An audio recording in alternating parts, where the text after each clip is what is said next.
What a great King and Savior we serve. Jesus is the answer, not more money. More money is not the answer, more Jesus. Okay? Not another spouse.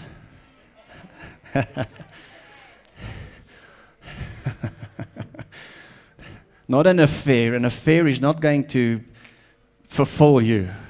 That emptiness can only be filled by Jesus. Hallelujah. Say this with me. I need Jesus. Hallelujah. Not more of anything, but more of Christ. He's the only one who can fill that void in your life. Not more fame, not more fortune, not more success, not more titles. We need Jesus. Not drugs, not alcohol, not partying, not seeing how many girls I can have, young boy, young men. No, God called you to be a father, not a taker, but a giver, a protector. That's who you are. Hallelujah. Your identity is not found in how many girls you can have or how many boyfriends you can work through. Hallelujah. That's not who you are. You are a man of God. You're a woman of God. And Jesus is your foundation and your anchor. We are a holy people, a peculiar people, called from the darkness of this world into the precious light of Jesus Christ. Hallelujah. And therefore this morning, I'm glad to announce that we're going to talk about a life of evidence. That's what this morning is going to be all about. Living a life of evidence. Last week, we celebrated a wonderful time in Passover. And the Lord really blessed us with the Palm Sunday message, the untying of the donkey that speaks of the deliverance of humanity that Jesus worked for us on the cross. Then we worked to, and we came to Passover Friday, Good Friday. And we see that Jesus reminded us to remember Him, to understand that we are a covenant people. Hallelujah.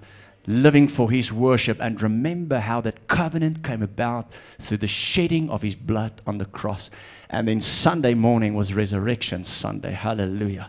And we spoke about the empty grave, and the empty grave was evidence that Jesus truly rose from the dead. Now, the good news is that when you and I surrender and give our hearts and lives to Jesus, we identify with the death, burial, and resurrection of Jesus. Look at the Word of God from Romans chapter 6, verse 4. The Word of God says, "For we died." Turn to somebody and tell them, you've died when you came to Jesus. Okay, so you died. It's no longer you that lives, but Christ that lives in you and through you. Hallelujah. Hello, somebody. Can we talk about the gospel truths and basics here this morning? For we died and were buried with Christ by what? Baptism. The Greek word baptizo, which means to go under the water, to be immersed in water. So baptism is a symbol of our dying and identifying with Christ through death, burial. Actually, that's burial of the old person. And the resurrection. He says, and just as Christ was raised from the dead by the glorious power of the Father, now we may also live new lives. Say this with me. I'm called to live a new life. I am called to live a life of evidence. And this morning, we are going to talk about the evidence that accompanies this new life. Because you will find, and I will show you here today, that we see that evidence is a scarcity in the day and time we live amongst many believers and Christians. Many claim to believe, but we don't find the evidence of this particular identification with the death, the burial, and resurrection of Jesus Christ. Remember, church, when you come to Jesus, you can never be the same again. How can you come to Jesus, identify with His burial, get all His death and His burial and His resurrection? All your sins are now forgiven. You are untied like that donkey on Palm Sunday. You've been set free from the forces of darkness. Your sins are forgiven. And God gave you a great victory, poured out His Holy Spirit in you. How can you receive all that and stay the same? You can never be the same again. I want you to know, once you've come to Jesus Christ, your whole life changes. Your whole thinking changes. Your demeanor, your personality, your character. Everything that you think you knew, everything changes when you encounter Christ like Paul encountered Him on the way to Damascus. We cannot be the same. And I want you to know that, if you come to Jesus, if you claim that you've come to Jesus and you're the same, I want you to know you haven't really come to Him. Is that too radical? I might get criticized for a message like this, but I want to tell you, there are too many people who claim to be believers and they believe in Christ, but they've never encountered the resurrected Jesus Christ. Because if you have encountered Christ, if you died with Him, were buried with Him, and rose into a new life, there will be evidence. There will be change. Look at your neighbor and ask them, have you noticed the change ever since I gave my heart to Jesus? Daar sal veranderinge wees. Moenie vir my sê jy het tot Christus gekom en jy is nog steeds dieselfde mens nie. Jy jok vir jouself. Did you get that? Young people, some of the young people goes like, no, I don't understand that language. Okay, let me try again. You don't tell me you've come to Jesus and you're still the same. Before and after, you're lying. It's a lie. When you encounter Christ, the risen Christ, there will be change. There will be transformation. No man, no woman can stay the same when they've met Jesus and received Him in their heart, getting their sins forgiven, the enemy losing his grip on your life. You receive the victory of the cross and filled with the Holy Spirit, identified with Him through the baptism. You will never be the same again. Hallelujah. I remember when I met him many years ago. I was a young person of 12, 13 years old. I can't remember the date. Many people say you must remember the exact same date. I can't remember, but I can remember I was about 12, 13 years old, still in primary school. But this is what I can remember. I was never the same again. It was one Sunday evening in Stilfontein, a small church in the northwest, close to Klerksdorp. My life was never the same again. Hallelujah. And from that day, there was certain evidence that marked my life.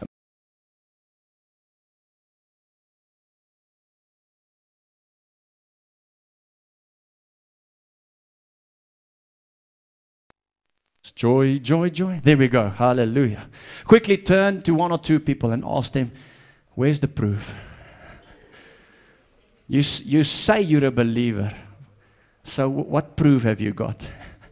Now you may think, well, Pastor, maybe that's not a good question to ask people, but I find a story in the Bible of a person asking that question. Is it okay if I share it with you? And when we talk about evidence, I may just say today that we are not here to condemn anybody or to get you to feel guilty. That is never the plan of the gospel of Jesus Christ.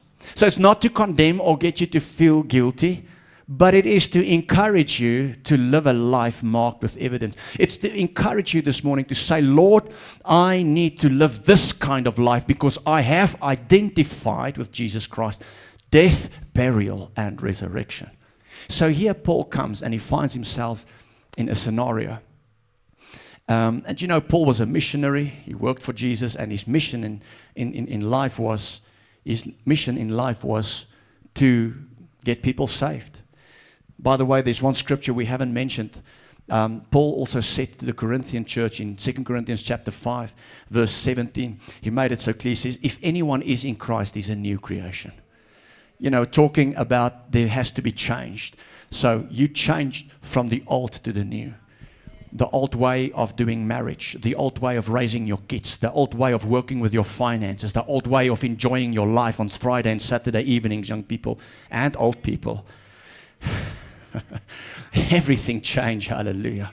The things of this world has just become noisy and empty, and there's nothing there.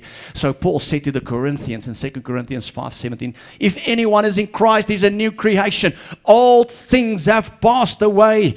Behold, all things have become new. Hallelujah.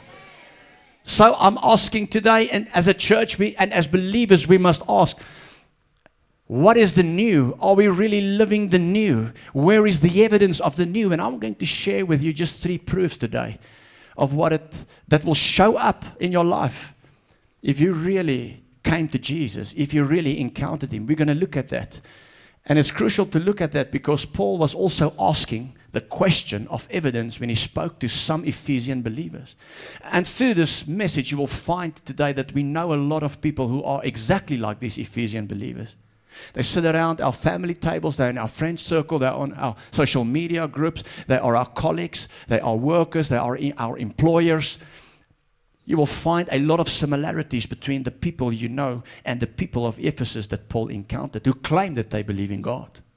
Acts 19 verse 1 to 3, the word of God says, while Apollos was in Corinth, Paul traveled through the interior regions until he reached Ephesus on the coast, where he found several believers. Say with me, he found several believers.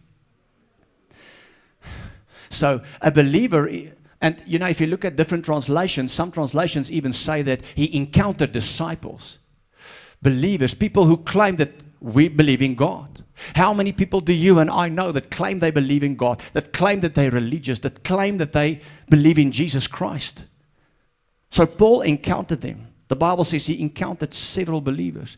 And why did he encounter them? Because his mission was souls. So obviously he asked them a few questions. How are you? Where are you from? What you're doing? And he wanted to get to the actual question. And that question would then be, do you believe in Jesus Christ? Because that was the mission of Paul, to connect and get people to Jesus Christ, get them saved. So obviously they must have answered within the context of this passage, saying that yes, we believe in Jesus. Hallelujah. That's why the word of God says he encountered believers, several believers. Verse 2, the word of God says, then he asked them a question. Did you receive the Holy Spirit when you believed? I want you to see something here. Paul was not convinced that they really believed. Otherwise, he wouldn't have asked them if they have received the Holy Spirit. Something was missing. Something was missing in the way they speak. Something was missing in the kind of conversations they had with Paul. Something was missing in their behavior, the way they handled themselves, the way they behaved. Something was missing. If something was not missing, Paul would have never asked them, let me just get this straight, have you received the Holy Spirit? Because I can't see what's happening here. You say you believe, but I don't see the evidence of your faith. I don't see the evidence of your identification with the death of the old man, the burial of that old man, and the raising of a new man filled with the Holy Spirit. I don't see it. I don't see the presence of the Holy Spirit in your life. People, I want you to know that no person can hide the presence of the Holy Spirit in there. You cannot hide the presence of God. You cannot hide the anointing. You cannot hide the fire of God. You can't hide. If those things are hidden, something is wrong, church. Dis weg. Iets is verkeerd. Quickly translate to your non-understanding Afrikaner neighbor. Afrikaans speaking. Sorry, we're all Afrikaners. No, Africans, sorry. Look at Romans 8 verse 11. The Spirit of God who raised Jesus from the dead lives in you. Put your hand on your heart. Say, the Holy Spirit who raised Jesus from the dead lives in me. Just as the empty grave is evidence of the power of God and the life of Jesus, so the Holy Spirit in me is evidence that I'm walking in newness of life. Did you understand what you just said? There was evidence, the power of God in Jesus' life.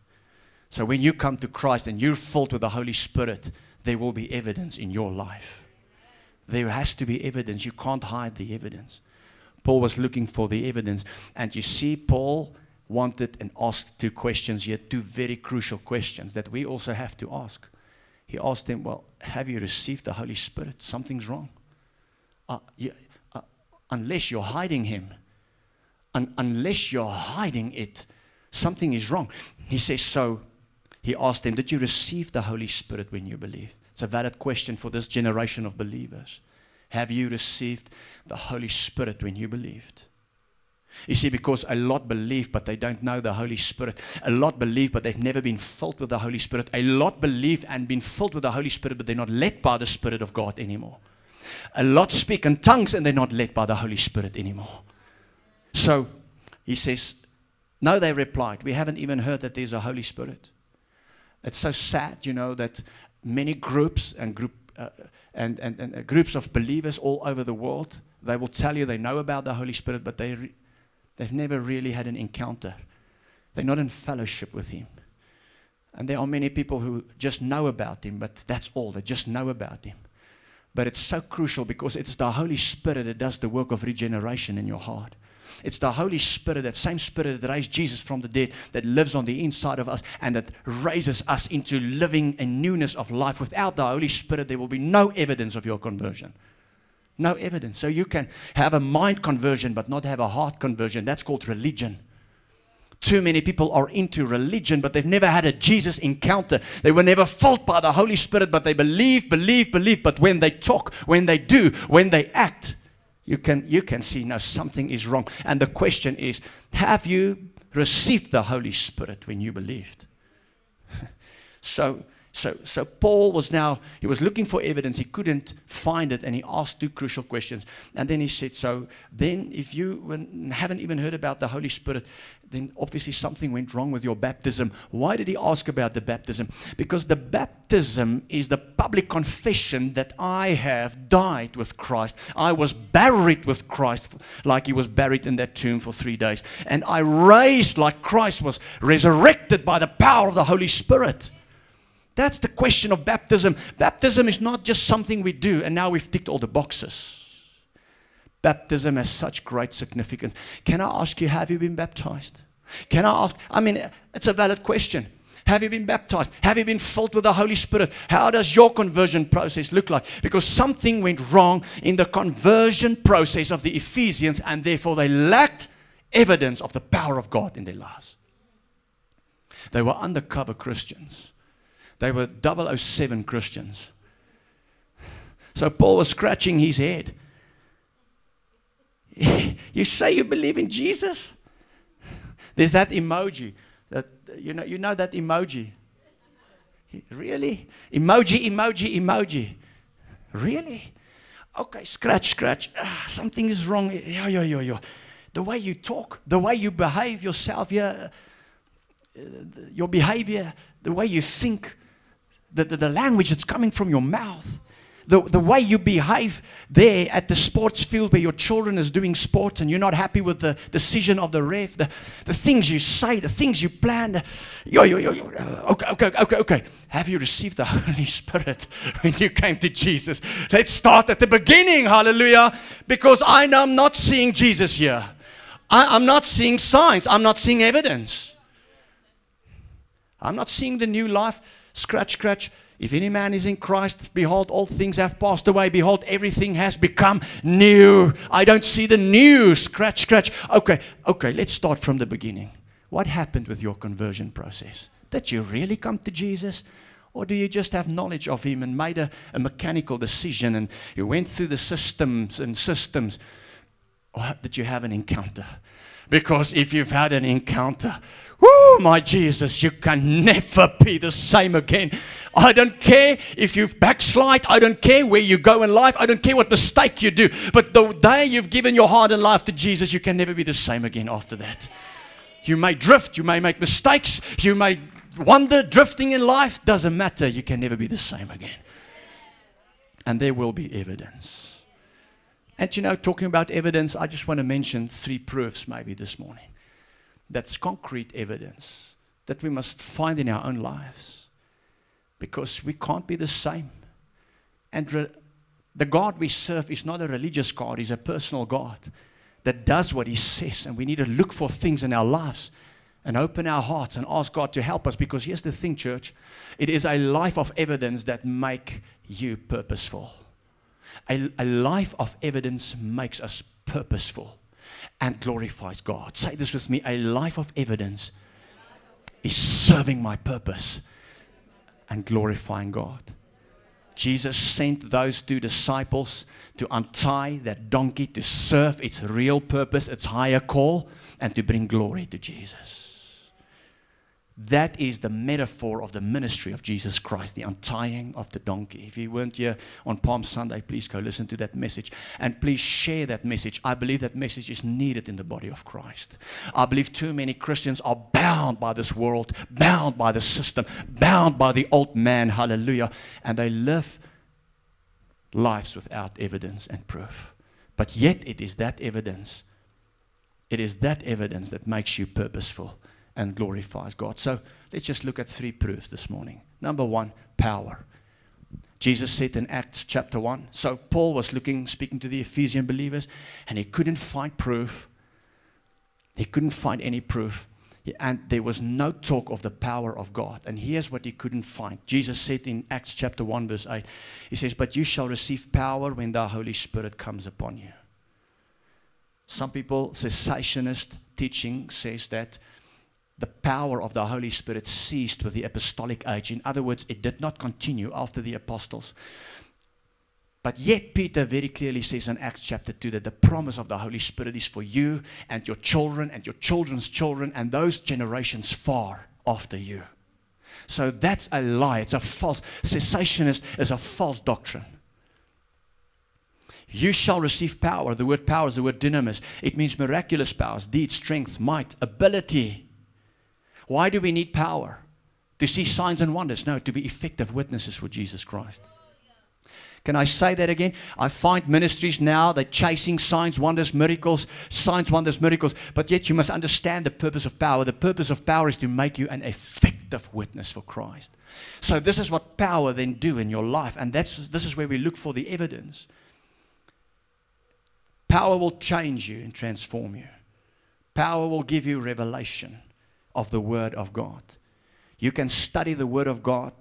You can read it 10 times, but if you do it in an academic sense without the Holy Spirit, you will still not understand it. But when the Holy Spirit comes upon you, you receive revelation. You begin to understand the Word of God. And not only that, you understand so that you can explain. Because the purpose is to be an effective witness. Transformation is change. Is there change happening in your life? You've been serving the Lord for 30 years, but have you increased in being more like Jesus?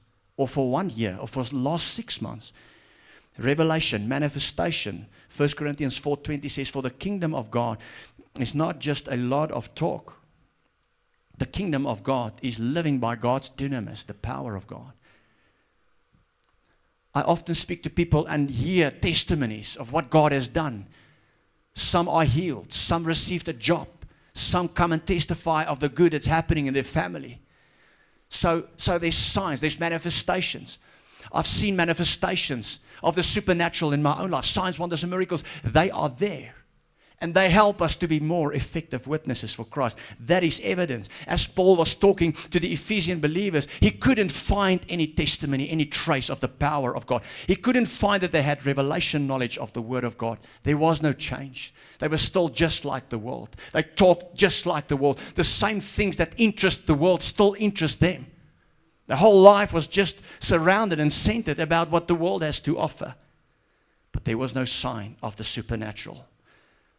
What about enabling? I remember when I just came to Jesus, all of a sudden I had this urge to preach. And the pastor was not going to give me an opportunity, but I preached to my friends. I remember one evening we made a campfire, and they were talking, and one time I stood up and I had a little 3-minute sermon, about John 3:16, for God so loved the world. And it was just silence. There was no clapping. There was no amen. They just looked at me with big eyes. But all of a sudden, I was enabled to do something. That's long before I ever went to seminary. That's evidence that I encountered Christ as a young person. Enabling, anointing, the Holy Spirit of action in our lives. And as we sit here today and we ask, am I living a life of evidence? Am I walking in the newness of life? Some of the evidence of what I've just mentioned here, of the dunamis power of the Holy Spirit, has to be evident in our life. Somewhere there has to be a change, an understanding of God's Word, a testimony of something that God has done. That's the power of God. The kingdom of God is not just talk, but demonstration and power. Hallelujah. In your own life, can you identify that today? Say, Lord, help me to be a person of evidence. Second evidence, because I believe something happened between Acts 19 verse 1 and Acts 19 verse 2. That's why Paul was wondering what's happening here. And so, secondly, I believe, that those people started to talk to him about their lives, maybe their children. Okay, Paul was going like this. their hobbies. And Paul was going like this. Okay, what else? And you know, when I was thinking about that, I realized that's how many of our conversations are always just about our children and our hobbies and our work and our stuff. But there was no talk of the work of God, of the purpose of God, the higher calling. And I find this, you know, that when you talk about people who's on fire for God, they're always going to talk about church and how many souls are won and disciples and the welfare and the community projects they're doing. They always talk about purpose. But yet when you find yourself in certain circles, there's no talk of God or kingdom or purpose or nothing. And it's always just the dogs and the cat and the swimming pool issue and the taxi that came late. You know, and the politics and the GNU and the critics, and you know, we should rather have a different government, and you have all this talk, but there's no talk of purpose. But yet evidence in your life this morning that you've come to Jesus, that you have identified with the burial, the death, burial, and resurrection of Jesus Christ, is that you are excited about God's purpose in your life. How do I know that? As a young person, I got saved. I mentioned this before, but just for those who haven't heard it, I got saved in Stilfontein. I was so excited. I took an A4 paper and I divided it in 6 blocks, and there I wrote out an invitation to church with the church's address and information. And I don't know if I had the pastor's number. I think even his number went on there, and you know, service times and stuff like that. And I wrote it out 6 times. And I took it to the lady at my primary school. I was in Orkney, in a primary school with a name Noordval. I don't know if you've ever heard about Noordval Primary. That's where I did Standard 4, grade 6, and Standard 5, grade 7. Hallelujah. So I took my paper, my A4 paper, to the lady at the copy office. We called her the copy office lady. And she looked like a copy office lady. And she made some copies. I had a few bucks of my pocket money. And I gave it. I didn't care. I gave it. And she made copies. I don't know. I had about, I think, 40 or 50 flyers. She took that gelatine machine and she cut all the copies. We're talking about evidence, aren't we? And that's the only thing that really lifted my heart. I was a very good rugby player. I was a good tennis player. I did all the sports, by the way. But that was no longer the interest of my life. My interest was now, I want people to experience what I have experienced. And you know, here's the thing. The evidence is that God places a love in your heart for humanity, for people. I wanted other people to come to Jesus, to experience what I have experienced. That's evidence, church. When you really come to Jesus, you encounter Him and the Holy Spirit, there comes an urge, a love, a fire in your heart to do something for the goodness and the great of God's kingdom. Hallelujah. We read about this in Philippians chapter 2:13, where the Word of God says, God is working in you, giving you what? The desire and the power to do what pleases Him. What has God placed in your heart? What desire have you got to do something for God? Colossians chapter 1 verse 8 says that He, Epaphras, has told us about the love for others that the Holy Spirit has given you. You see, when the Spirit of God comes upon our lives, He gives you a love for people. And when you have a love for people, you want to do something for God. So God comes and He does something in your life. And as Paul spoke to the Ephesian believers, and he heard all about their politics and their children and their dogs and cats, he was going like this. Okay, so when are we going to... And then he says, but something's missing here. Really? That's all you have to talk? That's really all that your whole world revolves as just politics? And you know, for some it even goes beyond that. Then they start to gossip. Some people, the only thing they have to talk about is what other people and what other people is doing. That's the only thing. Some people, they sit and they can't wait to begin to talk. I just want you to understand that's actually witchcraft. There's a stronghold forming there. That's witchcraft. When you begin to, the only thing as a born-again child of God that identified with the death, the burial of Jesus Christ, filled with the Holy Spirit, really, the only thing you have is to talk about others. And so Paul is like, sure, wait a minute. You say you are disciples. Can I ask you, have you received the Holy Spirit? What went wrong with your conversion process? Have you been baptized as a sign that you've really identified with Jesus Christ? The one who cried out, Tetelestai, really? Scratch, scratch. No, something is wrong. There's no evidence. You don't talk about the church. Hello? The church was just born. You tell me you believers, you can't even tell me where you worship. Hallelujah.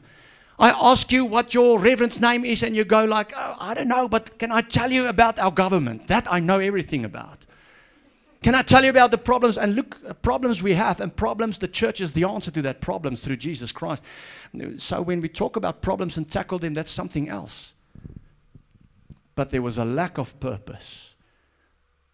There was no evidence of the desire in their hearts to do something for Jesus. And I know this is evidence from my own life. I'm on fires ever since the age of 12, 13 years old. And you know, I did wrong things, and I also did stuff as a young person, you know, that I'm not proud of. But I can tell you there was always this call, because God had placed a desire in my heart to do something for Him. I'm telling you, if you've got no desire to pray for your colleagues, if you don't see your university saved and a revival come, I'm wondering, have you received the Holy Spirit when you believed? Because everywhere you come, you will realize that people need Jesus. They need the good news of God. And God will place in your heart a desire to work for Him and to do something for Him. And I want to remind you, God placed you in that business, in that school, in that university, in that family, in that work environment, because you are His missionary there. If you want to do missions in China, it starts with where you are right now. Okay, missions is here. Because what does that scripture say? Say, in Acts 1 verse 8, you will receive power when the Holy Spirit comes upon you, and you will be His witnesses where? Where's Jerusalem? First, the closest to you. Then Judea, once we've conquered Jerusalem. Then Samaria, the place where you go on holiday. Hallelujah. Then to the ends of the world. Some of those missionaries need to get their strategy in place. I know we don't have any of them here. So that's evidence. And the last evidence that I think is necessary to mention is the evidence of character and holiness. And as Paul was talking with the people, he could pick up that there's no holiness in their lives. There's no character. This is what the Holy Spirit does. He gives you a desire to be more like Jesus.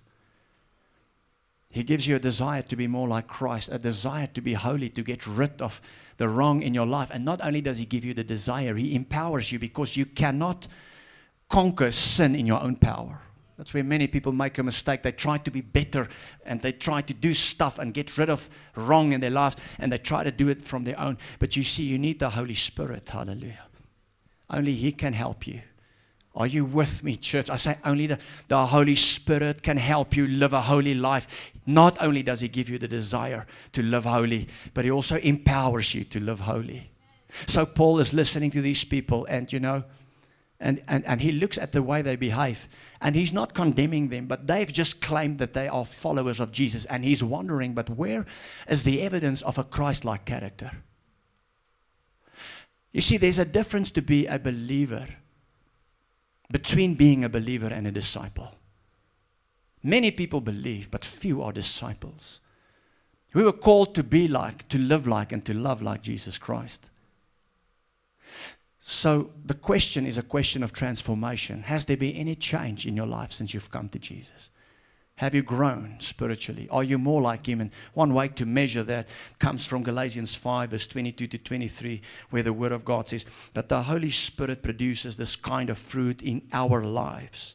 Love, joy, peace, patience, kindness, goodness, faithfulness, gentleness, and self-control. Self-control. Yo. Patience. Yo. Faithfulness. 1 Peter 1 verse 2. God the Father knew you and chose you long ago, and His Spirit has made you holy. I think it's also important to say that we live in a day and time where people want to distinguish themselves. They build their lives about their individuality with their certain gift set and their talents and their ability. And while none of us are a copy of anyone, I want you to know that you've received the DNA of Jesus Christ when you've truly identified with Him. You've received His DNA, which means that now you've already been empowered to be more like Him. So if we all have received the same DNA of Jesus Christ, it kind of looks like there comes a time where we're also going to be alike. And I think the point I want to make is that we shouldn't focus on how different we are from one another and celebrate our uniqueness and our individuality more than we celebrate how much we've become like Jesus. Are you with me, church?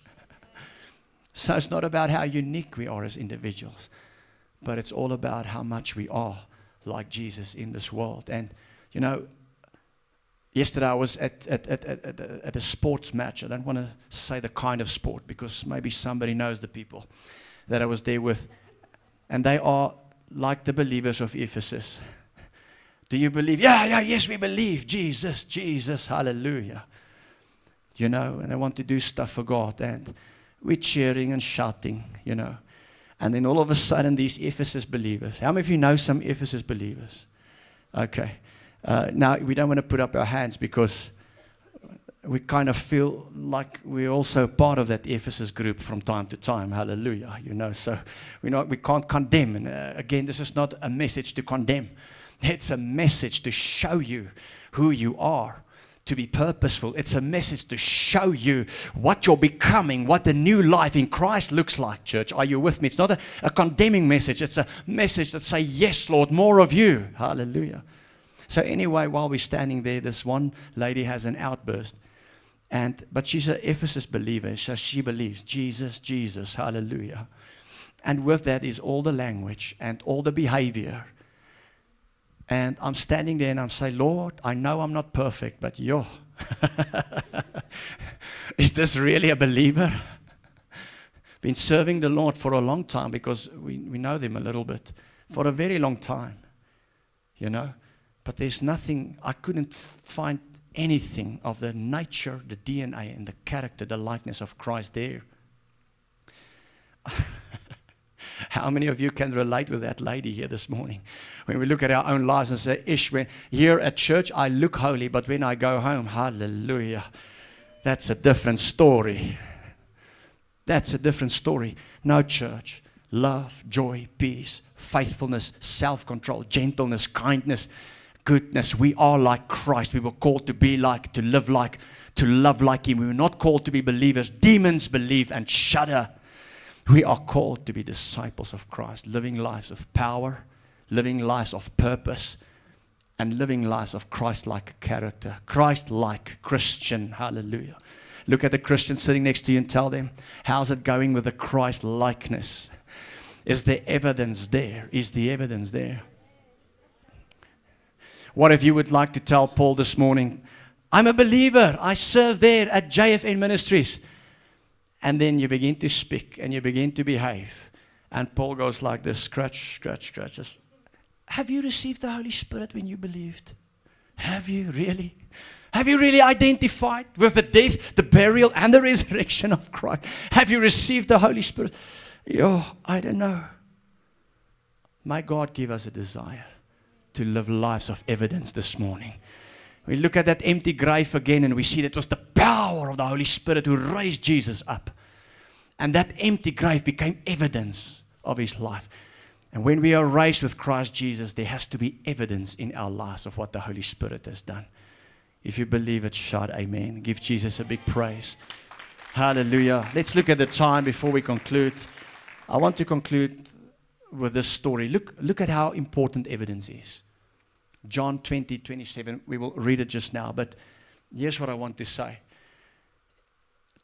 Jesus was raised on the third day. It was a Sunday morning. That evening, the disciples heard about the resurrection, and they gathered in the upper room again, behind closed doors, the Bible says. I believe to discuss the speculations of the resurrection of Jesus. If this is true, what we're going to do with these rumors. None of them had seen Him yet. All of a sudden, Jesus appears in their midst. There he is. Can you just imagine the havoc that had taken place there? But let's not focus on that. This is what I want to say. Thomas, unbelieving Thomas, by the way, all the disciples were unbelieving. Go read the Gospels. You'll find it was not only Thomas who didn't believe. They all had doubt. By the way, Thomas is not there in that meeting, that service, which tells you always need to be in church, in the meeting. Turn to somebody and tell them, don't miss the meeting. Okay, don't miss the meeting. Thomas missed the meeting. So Thomas gets word that Jesus appeared there. And he goes like this, but this is impossible. I don't believe that Jesus really came back from the death. And a few days after that, short while after that, lo and behold, Jesus also appears again where Thomas is present. And then Jesus said the following to Thomas. In John 20:27, he said, Thomas, put your finger here and look at my hands. Will you agree with me? There was, say with me, evidence in this body of Jesus. The wounds on his hands, the wounds on his feet, the wounds on his body, where that spear struck him in the side to see if he was dead. Now he comes to Thomas. Thomas does not believe. But you see, there's evidence in the body of Jesus Christ. Now, just for interesting sake, this is a glorified body. Will you agree with me? That is the same body that you and I are going to see when we meet Jesus one day, eye to eye. That is a huge, I don't want to say a scary thought because it should be a glorious thought, but to some it's a scary thought that you're going to meet Jesus face to face. Hallelujah. And you will see what Thomas had seen, the marks on his feet and hands and in his side. We're going to see that. But what I find intriguing is that Jesus and the Father decided that this glorified body will still, which is supposed to be a perfect body, by the way, that is not subjected to the physics, the laws of physics like gravity, time and space. Is it not amazing? This glorified body, which one day we'll receive a similar glorified body, and you're going to look young, and you're going to be strong, hallelujah. And that body will also not be subjected to anything, any laws of physics, hallelujah. But don't you find it intriguing that in that glorified, perfect body, in that body, there is evidence of the death and the brutality of Jesus Christ. And you know, while I was researching this, it's just like the Lord said to me, go tell the people that there are Thomases in their lives. And unless they see the evidence, they're never going to believe. Evidence is what makes you purposeful. And evidence is what glorifies God. You cannot say that you are a believer, but there's no evidence. And church, I believe we have a responsibility to be a people of evidence, to be sensitive for the presence of God. You know, sometimes I meet with people, whether it's at the sports field or at the dinner table, or some friends I meet randomly. And sometimes it's like people do not have the fear of God in their lives. It's like they are like Ephesus believers. And you know, God also help us today. I think that's the message today. Lord, where am I like an Ephesus believer? What area don't I carry evidence? And maybe this is a hard word for some of us because we want to hear grace and goodness and love and mercy all the time. And there's a time for that, but there's a time to talk about evidence. And sometimes I meet with people, and God knows I'm not perfect. I mean, my wife will tell you, go just speak to her. She will tell you, I'm not perfect. And we're not condemning. But sometimes we are like Paul, meeting with people, and when they talk, we see there's no fear of God. There's no sensitivity for the presence of God. There's cursing, there's swearing, there's bad, ungodly behavior. You know, there's never any talk of purpose. It's always these negative talks, and there's always, people are always under discussion. And I say, Lord, help us not to be like the Ephesus believers. Lord, we've truly identified with the death, the burial, and the resurrection of Jesus Christ. May I live a life of evidence. I've received the Holy Spirit. May I follow Him and carry His fruit and be more like Jesus. If you receive it, say amen. Give Jesus a big praise in this place. Hallelujah. And just for a moment, close your eyes right there where you are and say, Lord, help me to be a person of evidence. Maybe ask the Holy Spirit just for a moment, pray to lead you and show you and me where we are like the Ephesus believers. It's not a condemning message. But God's calling you to walking in newness of life, to walk in a life of evidence. The Lord's calling you, my friend, my brother, my sister. Take this message to heart. He's calling you. There has to be evidence. Where's the evidence? You say, well, I have my religion. It means nothing. I have my church. It means nothing. I've been baptized 20 years ago. It means nothing. Where is the proof? Where is the evidence? It all means nothing if there isn't any evidence. Evidence makes you purposeful. Evidence glorifies God. And Lord, I pray this morning, even over my own life, where I'm lacking in power, where I'm lacking, Lord, in desire to work for you, where I'm lacking, Lord, in character, I pray, Lord, forgive me and strengthen me again today, Lord. Help Armand Niemand to be a man of evidence like never before. Help me to be a better father. Help me to be a better husband. Help me to be a better pastor. Help me to be a better businessman. Whatever it is, help me, Lord, to be wherever I go, whoever I am, whatever you've called me to be a man of evidence. Now pray that prayer over your life and apply it to your situation. May we see the power of transformation, the power of revelation, the power of manifestation, the power of equipping, the power of the anointing of the Holy Spirit coming back to our lives. May we again be excited about working for you. That our discussions and our lives, plans and dreams and ambitions, Lord, will also be surrounded by purpose, Lord. Or that purpose will be the center part of our lives. And that our discussion is not just about what we want. Talking about things that are in vain. Always talking. Lord, about things that doesn't even matter. Even talking about others. Criticism, Lord. Things that has no eternal value. Never out there. Our discussions must be saturated, Lord, with our desire to work for you. And that work must be seen in our lives. It must be a testimony to all those. Help me, Lord. Help us as a church. And where we fail to be like Christ, the character, the fruit of the Spirit, knowing that we have the DNA of Jesus, help us. Help my brothers and sisters. Help me this morning, Lord. In Jesus' name. Hallelujah. In Jesus' name. We give you all the praise and glory. Maybe in this place today and you feel that you are far from God and you've come to church, and I know you've heard this and you're going to continue to hear this, and you need to make things right with the Lord here today. Surrender your life. You are uncertain if your name is written in heaven's book of life. And please, I don't play on emotions here today. If you've given your heart and life to Jesus, then I'm not talking to you. If you're certain your name is written in heaven's book of life, I'm not talking to you. I'm talking to people that's really battling. They do not know. They do not know if they are right with God, and you want to make right with God and give your life and heart to Him and identify with His death, with His burial, and with His resurrection, and you've never done it in a proper way, maybe. Or you've backslidden, you've lost your fire, you've stopped to serve God. You live like the world, you think like the world. Everything is what the world thinks. Everything revolves around worldly stuff. You say, Lord, help me to be a person of evidence. I'm coming back to you. If that's you, just quickly raise your hand.